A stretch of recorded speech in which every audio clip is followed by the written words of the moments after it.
Lunchtime. Y'all know what that means. It's almost the end of the day for me and for you. We got an update. Massive development in the D4VD David case. Let's check out what they're talking about.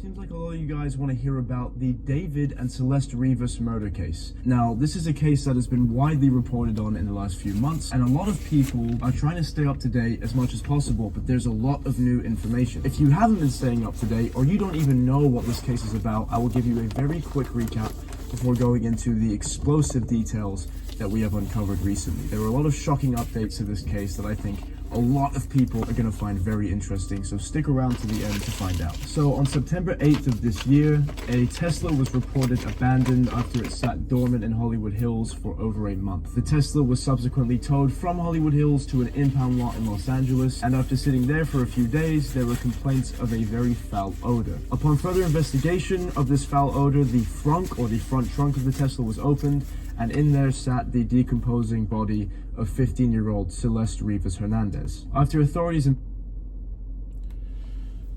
Just think about it, you guys. If David did do this as a pop star, as an R&B star, hundreds of thousands of young teenagers look up to this dude, love his music. This dude is an absolute weirdo, bro.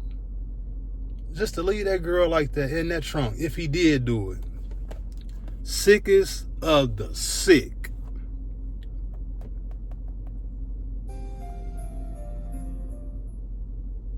Found that the Tesla belonged to famous singer-songwriter David. Now, in the wake of this discovery, David was on a world tour outside of the state and subsequently cancelled his tour when the body was identified. Now, after this, evidence started coming out that David was in a relationship with this child. Pictures, videos, and live stream clips started surfacing from months before that indicated that they were definitely more than just friends. Considering that Celeste was found in a car that belonged to David and that they were allegedly in an intimate relationship, immediately the public... Money grab. That young girl, I'm not saying she was the one who did it, but someone who was close to her, as her being 14 years old, knew how young she was, and they knew how old David was. They knew how much money David was worth and how much money he was making. His career at the top of the top, next level. They told David, we know what you've been doing with this 14-year-old girl. You got to either stop messing with her, come off some money, do something, or we going to expose your ass. And that's what it was. Someone close to that young girl, I believe, was trying to talk some sense into her, like, hey, you too young to be messing with this dude. He wrong for messing with you, you too young. I don't think he wanted that shit to come out.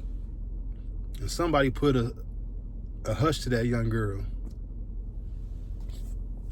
As the #1 sort of public outcry about this case, considering that a conviction hasn't been made and that a cause of death hasn't even been identified. Now, regarding the cause of death, the medical examiner has said that the body was so badly dismembered that it was extremely difficult to determine what the cause of death was.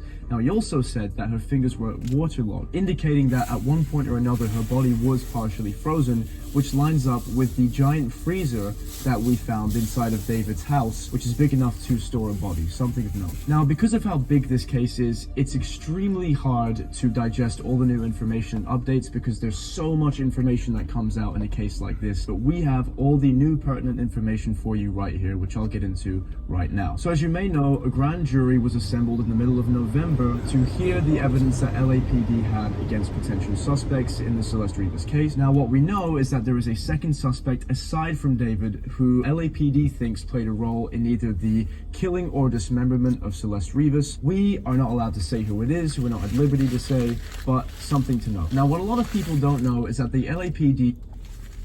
What do they mean they're not allowed to say who it is? And that makes me almost think that, is it another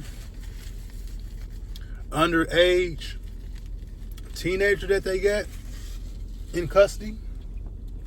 Because think about it, if they was grown up to age, why wouldn't they release their name? Alleged suspect. Allegedly.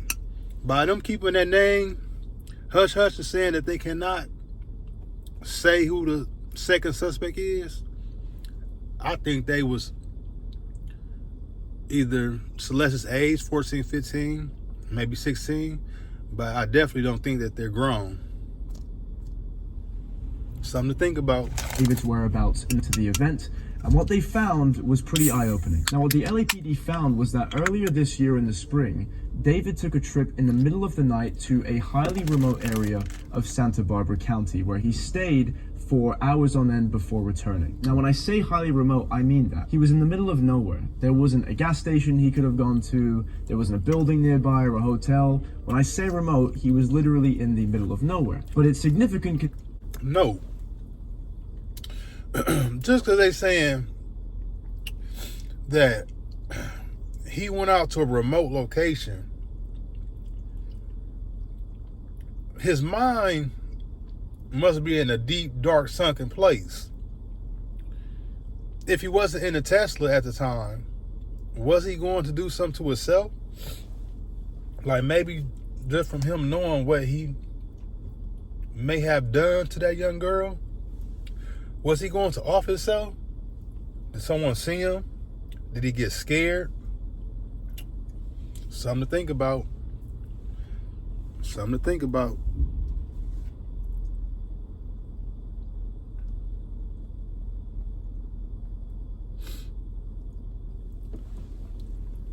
Evidence. Now, I want something else. Something that a lot of people don't know is that we are watching this case with a magnifying glass. That grand jury is assembled in a court building, and we have people in that building. And the people we have in there have uncovered some crucial elements in this case. The first element being an appearance of one Robert Morgenroth. Now, when we got confirmation that this was the guy testifying before the grand jury, we did a deep dive into who he was, and it turns out that he was the general manager of Mogul Vision, which is David's record label. He was also the president of a company called Zara Brothers Travel LLC, which turns out... I'm gonna stop right there, y'all. We're gonna get back into this a little bit later. It's still seeming like they're trying to cover up from him, from his managers to the ARs to the big boss who signed him to that major record deal. They trying to cover that dude tracks. I mean, damn, I know he making y'all money, but come on. They accusing this dude of the worst of the worst. It's all over again. It's like OJ. As long as you get that money, you can walk away scot-free clean. D4VD David, drop a comment below. How they finally got enough evidence to lock him up? And the second suspect, drop a comment below. Do you think that the second suspect is underage as well? Is that the reason why they won't release their name to the public? Jamie the One TV, hit that like button, hit that subscribe button.